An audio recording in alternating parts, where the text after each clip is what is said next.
It's a bit cliched, but I've got the fear of being average.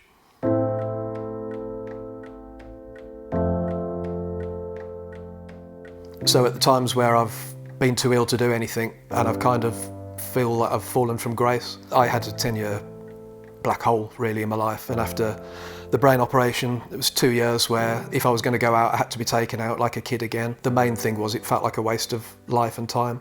Throughout my youth I'd got dizziness and strange sensations, and I'd fall over a lot or walk into doors.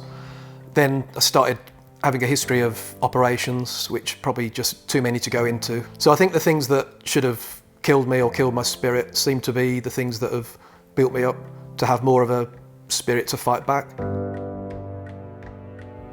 Yeah, Aston Villa have been massive in my life. I can't overstate it actually. It's part of what I am and who I am, and you know, when you've gone through the years of seeing you win things and then you go through that rut and you get angry or disappointed and people say, why are you going? And other Villa fans will recognise it, and other football fans of other teams. It's what you do. I hadn't got that many friends or things to do. Found a Villa website, started writing just in the forum. He took me on to write articles and it just blossomed. It gave me an idea of my place in life, because I'd gone from passing my degree, getting ready to go out to work, and then there was 10 years of doing nothing, and I didn't know what I was. I did an interview with the Villa Radio, and it was my parachute jump. I originally said no to the then presenter Dave James, put the phone down, and then thought, well, hang on a minute, what are you doing to test yourself, to frighten yourself in life? So I did that, and it just opened up into, you know, I set up a media company and been writing, and Villa have given me everything. Because I was literally that guy that just lay on the floor in my house, and I didn't have any mates back then. My old set of friends had sort of moved on, and you know, no, I mean, Villa have brought me the world, and now I walk around and oh, hi JF, how you doing, and all that sort of thing. It's nice because I was a complete ghost.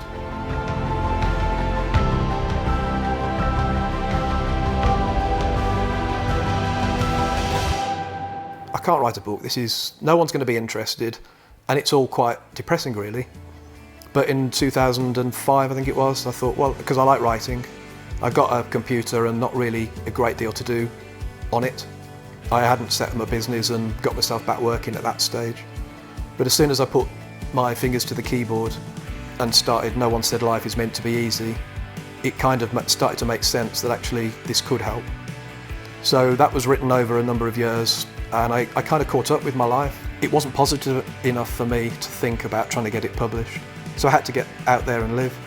So actually it's about 10 years after that I got back to writing, because I've filled my life with, apart from more operations, more scars, more tattoos, with achievements to show that there are some words where you say I can't do that, where you're right, you can't. But you have to then think of, well, what can I do? I mean, chapter 13 is aptly titled, or aptly numbered, because it's like a rough one to have written, whereas others were making me laugh and I was hoping it would make other people laugh. But I love coming in this because it's a second bedroom that I've converted to an office, but when I finish for the day I know I can shut the door and it's done, so it feels like a workspace. Awful lot of hours writing the book, and then it needed to be edited, and I thought I'm going to be really precious about this, but actually the editing suggestions were just so crisp and clear. I took away the ownership of the book and allowed it to be, you know, me to be guided a bit, which I didn't think I was going to be quite so skilled at doing that, but actually I took the advice for once and it's come out well. It would be a lot easier for me to sit here and play the poorly person, and I think some people comfort themselves by defining themselves by their illness, whereas my doctor said a few times he likes me so much because I don't refer to the brain condition as mine. It's arm's length. It's almost like a third party, and it does come along and spoil the party at times, and then every time I get the chance I'll get back out and sort of fight it. But it is difficult because at times, I mean, when I did this marathon and I broke myself doing it, and to explain to other people why I'd possibly do that is quite difficult, because it's difficult to explain to myself. Yeah, this is my man cave.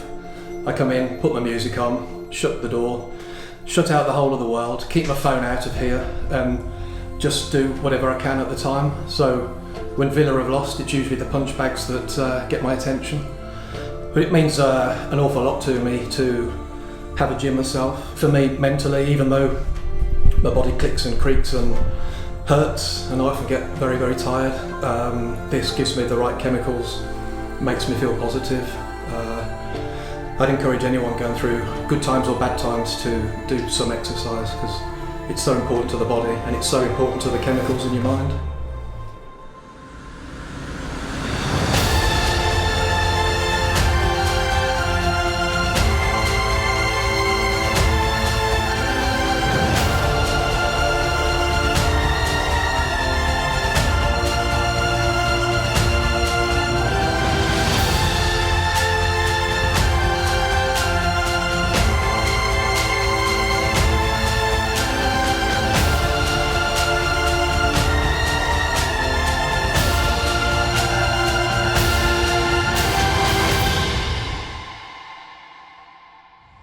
I think my drive is, I want to die knowing I've lived. But I think if you're fit and healthy and you're just sitting there drinking rubbish, eating crisps, watching soaps, you're not really living.